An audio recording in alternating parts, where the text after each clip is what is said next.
Hours પેઢીના શ્રેષ્ઠ બુદ્ધિ પ્રતિભા સંપન્ન અભયકુમાર દીક્ષાના પંતે. અભયકુમાર શ્રેણીક મહારાજાના પાટવી પુત્ર હતા. તેની માતાનું નામ નંદા હતું. અભયકુમાર 4 પ્રકારની બુદ્ધિના સ્વામી હતા. 8 વર્ષની ઉંમરે તે પોતાની બુદ્ધિ પ્રતિભાથી મગધ સામ્રાજ્યના 500 મંત્રીઓના મુખ્યમંત્રી બન્યા હતા. તેમણે મગધને અનેક સંકટોમાંથી બચાવ્યું હતું. શ્રેણીક મહારાજાની વ્યક્તિગત અનેક સમસ્યાઓને તેમણે સુલઝાવી હતી. અભયકુમાર બુદ્ધિ સંપન્ન તો હતા જ, પણ કરુણાશીલ પણ એટલા જ હતા. મળેલી બુદ્ધિનો સદુપયોગ કરનાર અભયકુમાર જેવા ભાગ્યે જ કોઈ થયા હશે. તેઓ માનવતાની જીવંત પ્રતિમા સમાન હતા. અભયકુમાર ભગવાન મહાવીરને પોતાના ગુરુ માનતા હતા. તેમણે પ્રભુ પાસે 12 વ્રત સ્વીકાર્યા હતા. તેમને પ્રભુ પાસે દીક્ષા લેવાની તીવ્ર ઈચ્છા હતી, પરંતુ શ્રેણીક મહારાજા તેમને રજા આપતા ન હતા. શ્રેણીક અભયકુમારને રાજ્યધુરા દેવા ઈચ્છતા હતા, પણ તેમની ઈચ્છા રાજગાદીએ બેસવાની ન હતી. તેમણે મહારાજાની બધી આજ્ઞાઓ માની હતી, પણ રાજ્ય સ્વીકારવાની આજ્ઞા માની ન હતી.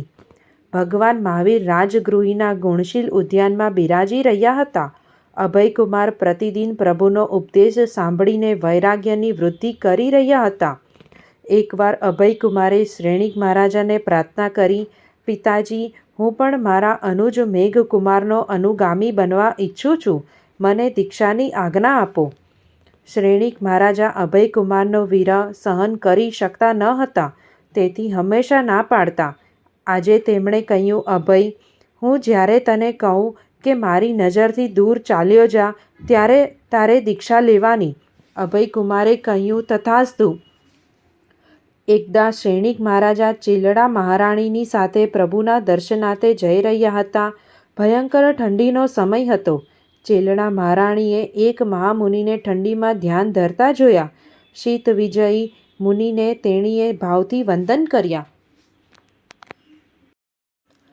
પ્રભુના દર્શન કરી તેમની વાણી સાંભળી રાજા રાણી રાજમહેલમાં પાછા આવી ગયા.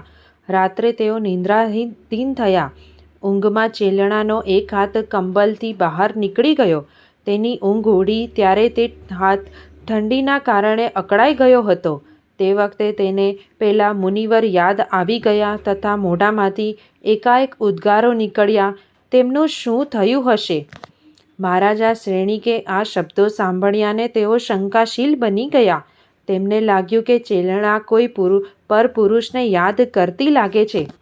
શ્રીમદ્ ભગવદ્ ગીતામાં સાચું કહ્યું છે, સંશયાત્મા વિનશ્યતિ.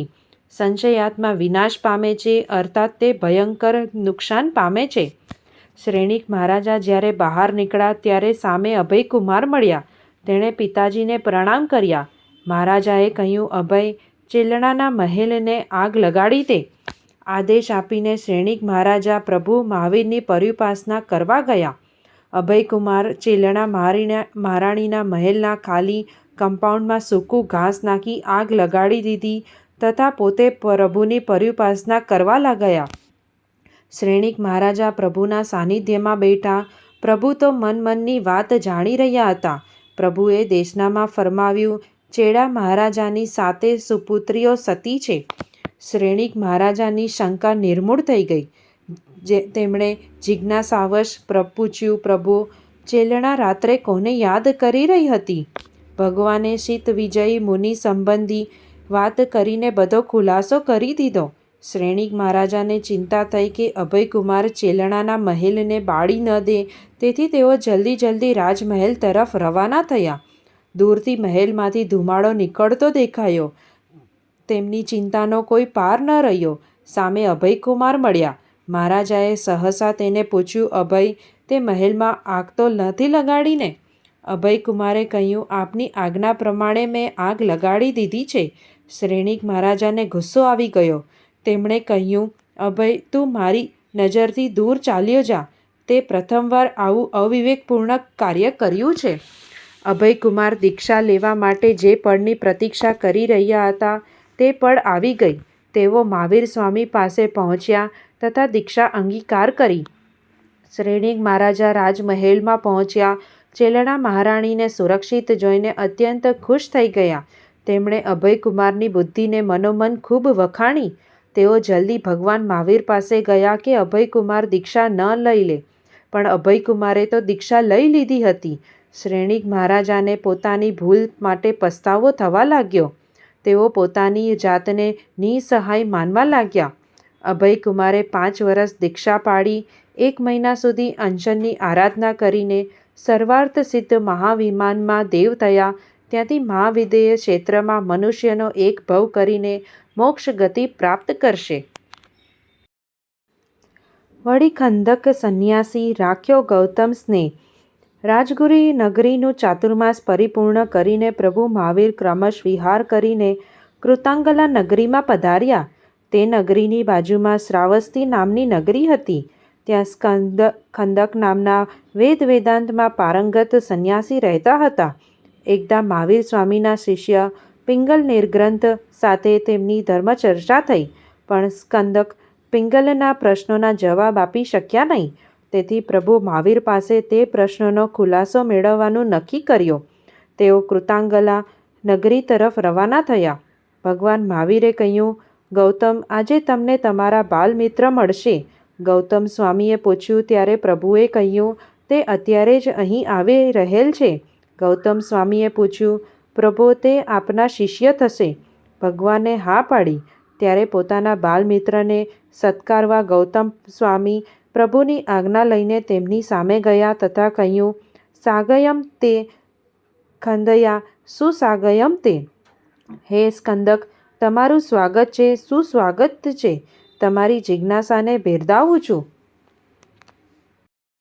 ગૌતમ સ્વામીના સ્વાગતથી સ્કંદક સંન્યાસીનું મન ભાવ વિભોર બની ગયું. તેમને આત્મીયતાનો અનુભવ થયો. ગૌતમ સ્વામીએ પૂછ્યું, સ્કંદક, પિંગલ સાથે થયેલી ચર્ચાનું સમાધાન મેળવવા આવ્યા છો? સ્કંદક તો સ્તબ્ધ થઈ ગયા. તેમણે પૂછ્યું, એવા કોણ જ્ઞાની છે કે જેમણે મારા મનની વાત જાણી લીધી? ગૌતમ સ્વામીએ કહ્યું, મારા ધર્મગુરુ શ્રમણ ભગવાન મહાવીર સ્વામી સર્વજ્ઞ સર્વદર્શી છે. તેમણે મને તમારી જિજ્ઞાસાની વાત કરી છે. સ્કંદક સંન્યાસી ખુશ થઈને ભગવાન મહાવીર પાસે આવ્યા તથા પ્રભુની વિશ્વશ્રેષ્ઠ પ્રતિભા જોઈને ભક્તિભાવથી પ્રસન્ન થઈ ગયા. પ્રભુને વંદના કરી તથા પિંગલ નિર્ગ્રંથના પ્રશ્નોનો ખુલાસો કરવાની વિનંતી કરી. પ્રભુએ ફરમાવ્યું, સ્કંદક, દ્રવ્યથી આ લોક અંતરરહિત છે, ક્ષેત્રથી અસંખ્ય યોજન પ્રમાણ છે, કાળથી અનાદિ અનંત છે તથા ભાવથી 6 દ્રવ્યોથી ભરપૂર છે, અનાદિ અનંત છે. એ જ રીતે જીવ મોક્ષ તથા સિદ્ધના વિષયમાં સમજવું જોઈએ. બાલ મરણથી સંસાર વધે છે તથા પંડિત મરણથી સંસાર ઘટે છે. બાલ મરણના 12 ભેદ છે. પહેલું, ભૂખની પીડાથી તરફડીને મરવું. બીજું, વિષય ભોગની અપ્રાપ્તિથી દુઃખી થઈને મરવું. ત્રીજું, પાપોના શલ્ય હૃદયમાં છુપાવીને મરવું. ચોથું, વર્તમાનમાં અસફળ થઈને પુનઃ તે જ ગતિમાં મરીને આવવું. પાંચમું, પર્વત ઉપરથી પડીને મરવું. છઠ્ઠું, વૃક્ષ ઉપરથી પડીને મરવું. સાતમું, પાણીમાં ડૂબીને મરવું. આઠમું, અગ્નિમાં પડીને મરવું. નવમું, ઝેર ખાઈને મરવું. 10મું, શસ્ત્ર પ્રયોગથી મરવું. 11મું, ફાંસી લગાવીને મરવું. 12મું, માંસાહારી પશુ પક્ષી દ્વારા મરવું. પંડિત મરણ 2 પ્રકારના છે. પહેલું, પાદપોપગમન. બીજું, ભક્ત પ્રત્યાખ્યાન. યથાર્થ સમજણ સહિત આ 2 પ્રકારે મરવાથી પ્રાણી સંસારને સીમિત કરી નાખે છે. પ્રભુ પાસેથી પોતાની જિજ્ઞાસાઓનું સમાધાન પ્રાપ્ત કરીને સ્કંદક સંન્યાસી ખુશ થઈ ગયા. તેમને પરમાત્મા તરફ અત્યંત શ્રદ્ધા જાગી. તેમણે પ્રભુ પાસે વિશેષ પ્રવચન સાંભળવાની જિજ્ઞાસા પ્રગટ કરી ત્યારે પ્રભુએ ભવજલ તારિણી દેશના આપી.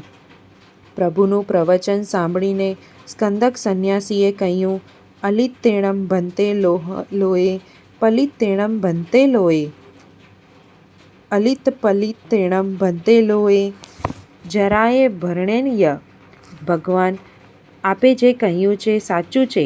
આ લોક બળી રહ્યો છે, પ્રજ્વળી રહ્યો છે.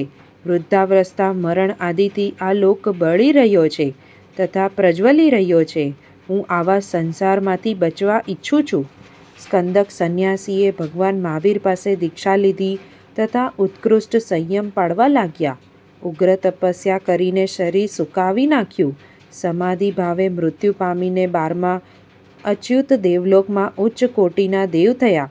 ભગવતી સૂત્રમાં એમનું વિસ્તારથી વર્ણન છે. વળી ખંદક સંન્યાસી રાખ્યો ગૌતમ સ્નેહ, મહાવીર સમીપે પંચ મહાવ્રત લે. તપ કઠણ કરીને જોશી આપણી દે, ગયા અચ્યુતે દેવલોકે, ચ્યવી લેશે ભવ છે. ત્યાંનું આયુષ્ય પૂરું કરીને મહાવિદ્ય ક્ષેત્રમાં મનુષ્યનો એક ભવ કરીને સિદ્ધ ગતિને પ્રાપ્ત કરશે. સ્કંદક સંન્યાસીએ દીક્ષા લીધા પછી અન્ય અનેક વૈદિક ધર્મીઓએ પ્રભુ મહાવીર પાસે દીક્ષા લીધી તથા પોતાના આત્માનું કલ્યાણ કર્યું. શ્રમણોપાસક નંદિની પિતા તથા સાલિહી પિતા.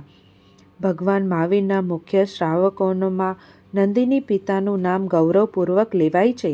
તેઓ શ્રાવસ્તી નગરીના એક પ્રસિદ્ધ ધનાઢ્ય શ્રીમંત હતા. તેમની પાસે 12 કરોડ સોના મહોરો હતી. 40,000 ગાયોના 4 ગોકુળ હતા. તેમના ધર્મપત્નીનું નામ અશ્વિની હતું. તે સુંદર અને સુશીલ હતી. ભગવાન મહાવીર શ્રાવસ્તી નગરીમાં પધાર્યા. નંદિની પિતાએ પ્રભુની પર્યુપાસના કરી. તેમની વાણી સાંભળીને શ્રાવકના 12 વ્રત અંગીકાર કર્યા. તેમના ધર્મપત્નીએ પણ 12 વ્રત લીધા. તેમણે 20 વર્ષ સુધી શ્રાવક ધર્મનું પાલન કર્યું. 1 મહિનાનો સંતારો કરીને પ્રથમ દેવલોકમાં ગયા. ત્યાંનું આયુષ્ય પૂર્ણ કરીને મહાવિદ્ય ક્ષેત્રમાં એક મનુષ્યનો ભવ કરીને મોક્ષ ગતિ પામશે. સાલિહી પિતા પણ શ્રાવસ્તી નગરીના પ્રસિદ્ધ ક્રોડાધિપતિ શ્રેષ્ઠી હતા. તેમની પાસે પણ 12 કરોડ સોના મહોરો હતી. 4 ગોકુળ હતા. તેમના પત્નીનું નામ ફાલ્ગુની હતું. પ્રભુ મહાવીરની દેશના સાંભળીને સાલિહી પિતા પ્રતિબોધ પામ્યા. તેમણે શ્રાવકના 12 વ્રત અંગીકાર કર્યા તથા 20 વર્ષ સુધી શ્રાવક ધર્મ સમ્યક રીતે પાળ્યો. છેલ્લે 1 મહિનાનું અનશન કરીને સમાધિ મૃત્યુ પામ્યા તથા પ્રથમ દેવલોકમાં દેવ થયા. ત્યાંથી મહાવિદ્ય ક્ષેત્રમાં એક મનુષ્યનો ભવ પામીને મોક્ષને પામશે. એ વર્ષનું ચાતુર્માસ પ્રભુએ વાણિજ્ય ગ્રામમાં કર્યું. જમાલી મિથ્યાત્વના માર્ગે. વાણિજ્ય ગ્રામનું ચાતુર્માસ પૂર્ણ કરીને પ્રભુ મહાવીર બ્રાહ્મણકુંડ ગ્રામના બહુશાલ ઉદ્યાનમાં પધાર્યા. પ્રભુના શિષ્ય જમાલીએ પ્રભુને કહ્યું, ભગવાન, હું 500 શિષ્યોની સાથે અન્ય પ્રાંતોમાં વિચરવા ઈચ્છું છું.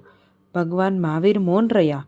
બીજી વાર તેણે પોતાની વાત દોહરાવી તો પણ પ્રભુ મૌન રહ્યા. મૌનને સંમતિ માનીને જમાલીએ 500 મુનિઓની સાથે વિહાર કર્યો. પ્રાય આશ્રયનું કારણ હોય તો પ્રભુ મૌન રહે છે. ઉગ્ર તપસ્યા અને કઠોર વિહારચર્યા આદિના કારણે જમાલી મુનિ કૃશ થઈ ગયા હતા. તે રોગગ્રસ્ત પણ બની ગયા હતા. એ અવસ્થામાં તેઓ શ્રાવસ્તી પધાર્યા. કોષ્ટક ઉદ્યાનમાં બિરાજ્યા. તેમણે શિષ્યોને પથારી કરવાનું કહ્યું. સંતો પાથરવા માંડ્યા.